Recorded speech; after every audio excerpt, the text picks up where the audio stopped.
Hello and welcome to my tutorial on how to create a stylized character from scratch inside ZBrush.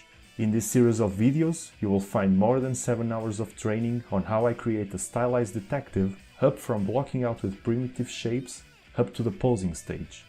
Creating a character is a long process that takes days or weeks depending on how far you want to take it. I'm here to show you my workflow while trying to keep it as simple as I can. Hopefully, you will learn a few more tricks along the way. Most of the videos are sped up 2 times. I don't want to hide anything from you.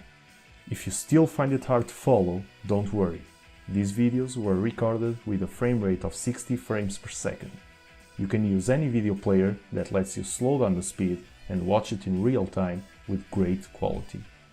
In the support files folder, you'll find a PDF containing all the links to download all the brushes I use from other artists, as well as the materials.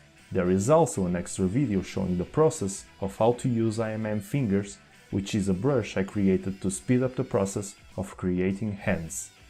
I really hope you find this tutorial useful and fun to watch.